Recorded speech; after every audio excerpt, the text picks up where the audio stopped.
hidupku sentosa teduh ataupun sengsara penuh di dalam kasih-Mu ku tinggal teguh. Nyamanlah, nyamanlah jiwaku, nyamanlah jiwaku.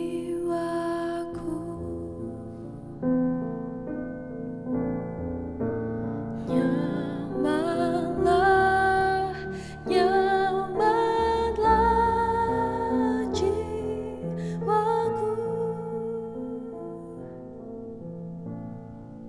Salam jumpa kembali Bapak Ibu dan Saudara-saudara.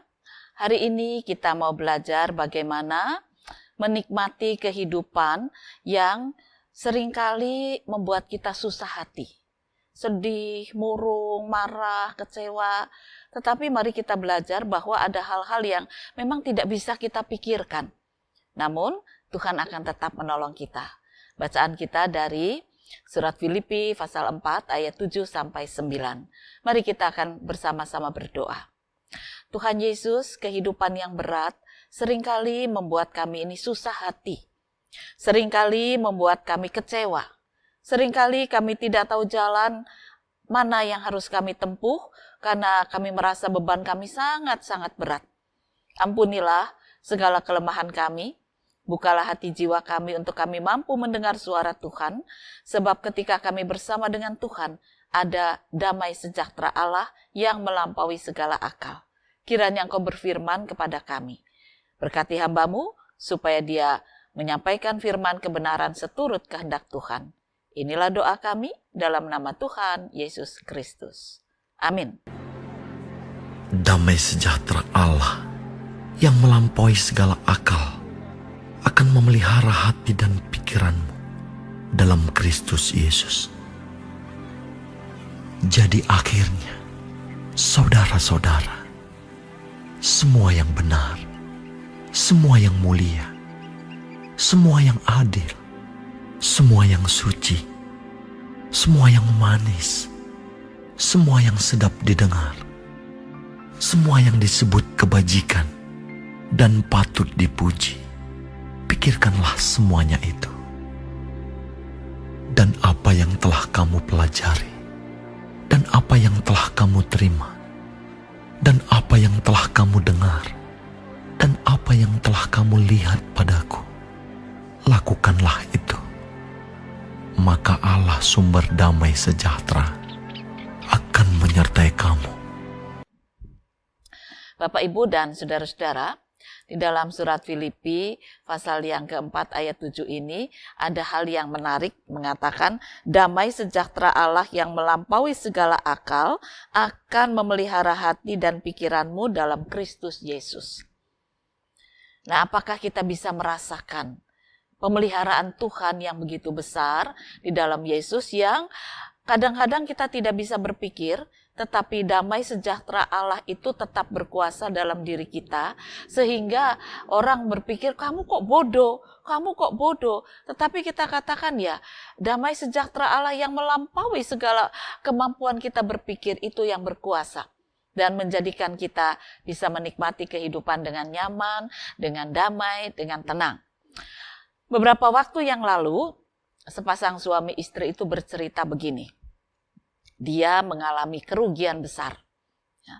Mereka sudah memasuki usia yang tidak muda lagi, tetapi mereka katakan bekal untuk kami hidup pensiun ini ternyata dibawa lari oleh teman kami sendiri.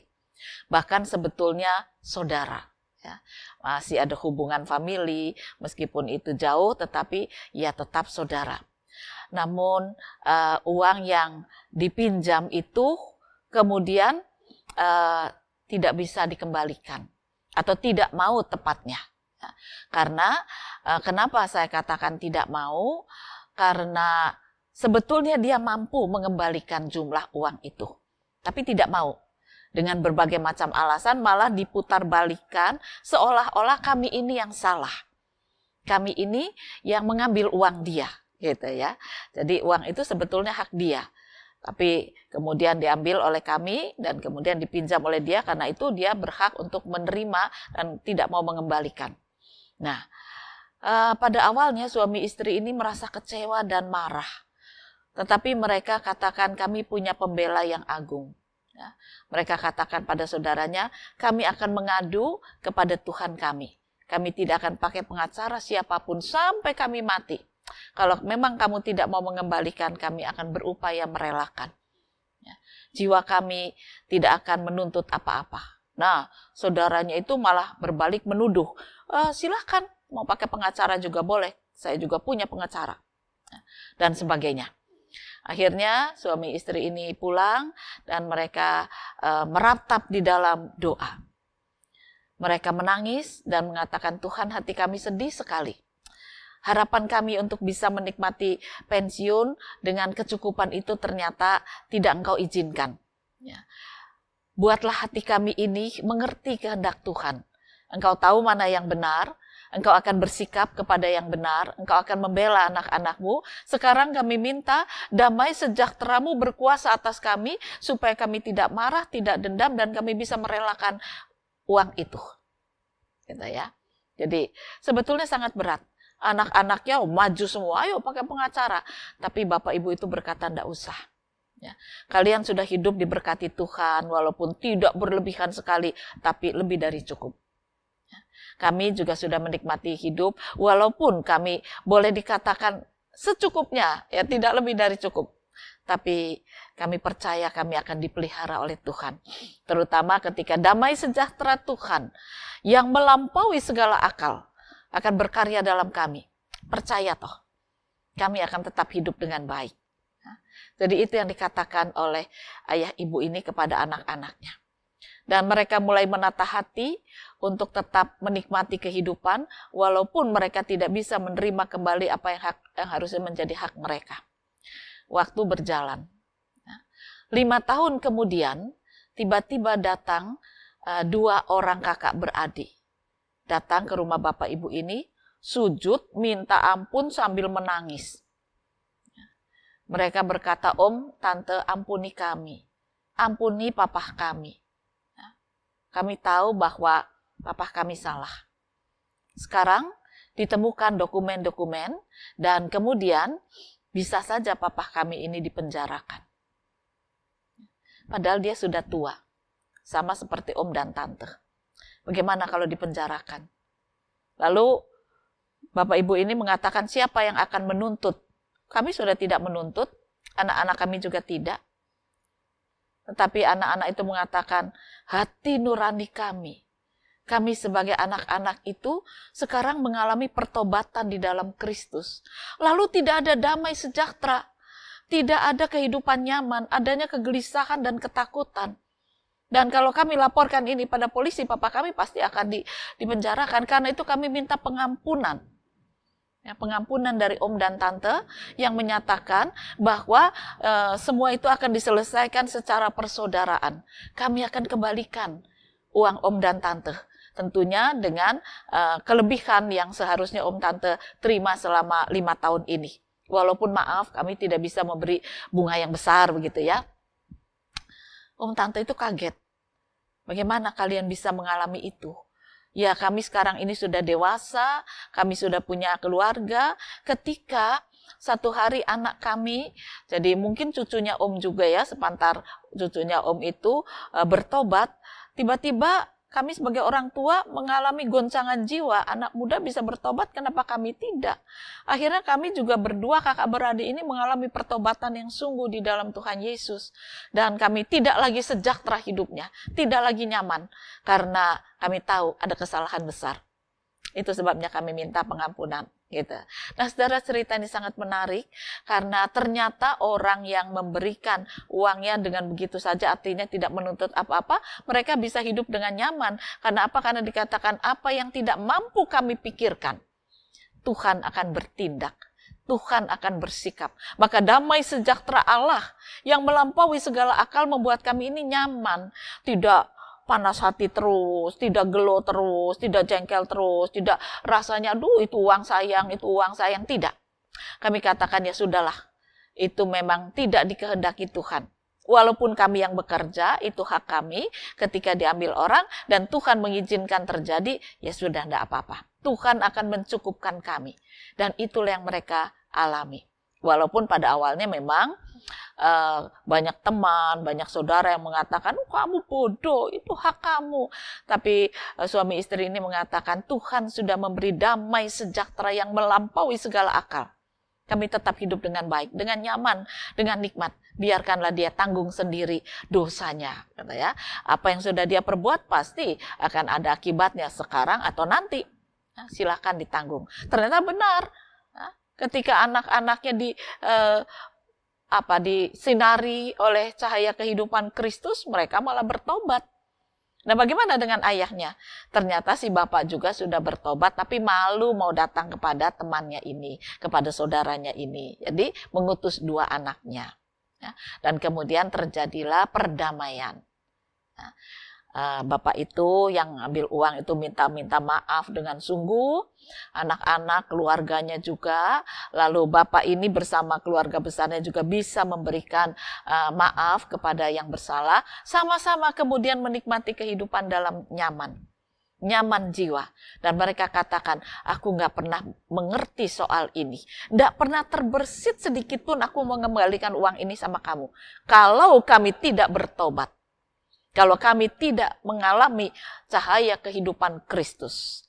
Dan ternyata cahaya kehidupan Kristus bersinar menembus kami menangis, kami bertobat, dan kami sadar kami salah. Itulah yang tidak mampu kami pikirkan. Ya, jadi yang mengambil uang mengatakan begitu, yang uangnya diambil juga berkata, ya sama, aku juga nggak mampu berpikir sampai seperti itu. Tetapi damai sejahtera Kristus yang berkarya di dalam kehidupan orang-orang yang dikasihi dan mau mengalami pertobatan melampaui segala akal. Dan pemeliharaan Kristus sungguh nyata. Dan memang benar, akhirnya suami istri ini menerima kembali apa yang menjadi miliknya, lalu segera dibagikan kepada anak-anak sebagai berkat, begitu ya. Mereka juga masih bisa menikmati kehidupan, sama-sama terjadi nyaman, damai sejahtera Allah yang tidak pernah terpikirkan oleh akal manusia. Nah, karena itu Bapak Ibu dan saudara-saudara, kita akan melanjutkan kehidupan. Orang jahat di sekitar kita ini banyak. Orang licik ini banyak. Pengkhianat ini sangat banyak. Mungkin kita akan mengalami. Tetapi jangan kita lawan dengan akal budi kita.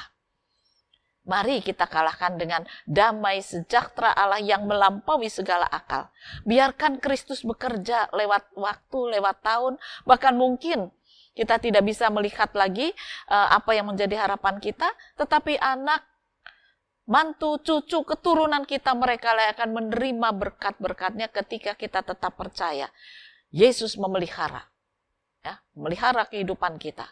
Jadi sekalipun kita tersakiti saat ini, jangan dibalas dengan kejahatan, jangan dibalas dengan saling menyakiti. Tetapi doakanlah mereka terus-menerus, dukung mereka di dalam cinta kasih, ketulusan, sehingga mereka bisa merasakan Roh Kudus bekerja, roh kehidupan Kristus bekerja. Maka mereka akan mengalami pertobatan. Jadi apa yang dikatakan firman Tuhan sangat menarik. Damai sejahtera Allah yang melampaui segala akan memelihara hati dan pikiranmu dalam Kristus Yesus. Dan kalau hati, pikiran kita dipelihara oleh Kristus Yesus, maka hidup kita jasmani ini juga dipelihara. Karena kita bisa menerima kehidupan apa adanya dengan sukacita. Apa toh yang diharapkan dari kehidupan ini? Orang mengharapkan banyak sekali kekayaan. Ya akhirnya mereka akan terjebak nanti di dalam keserakahan. Atau di dalam penipuan-penipuan karena mereka harus berani bayar pajak. Tapi karena mereka tidak mau bayar pajak dengan jujur, akhirnya nipu, bikin dosa. Ya. Hartanya banyak, dosanya juga banyak. Nah, oleh karena itu kita hindari kehidupan yang tidak damai sejahtera di dalam Kristus. Biarlah kita tetap hidup karena Allah berkarya di dalam Kristus memelihara kehidupan kita. Selamat menikmati berkat Tuhan. Tuhan memberkati firman-Nya. Amin. Mari kembali kita berdoa.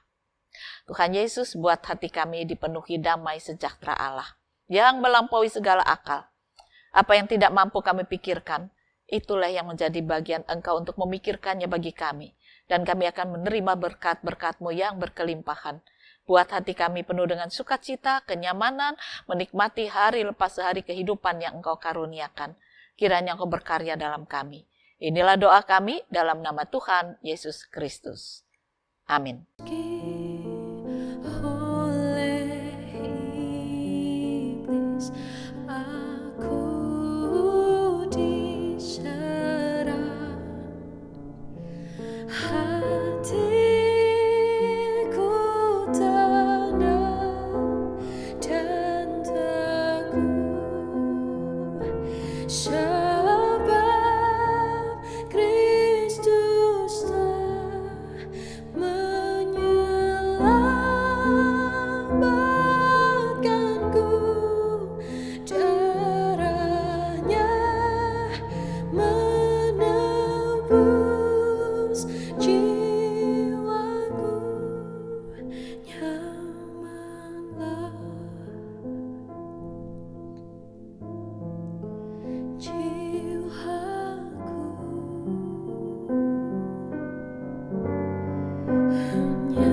Nyamanlah, nyamanlah jiwaku.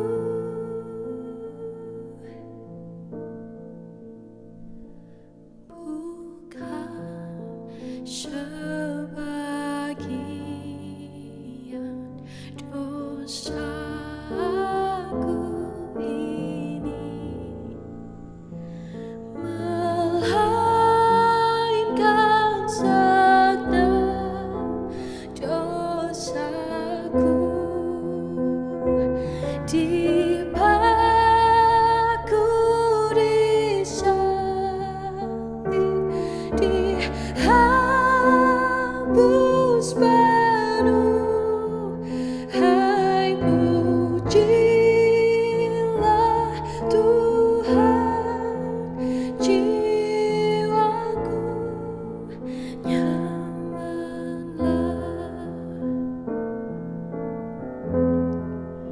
jiwaku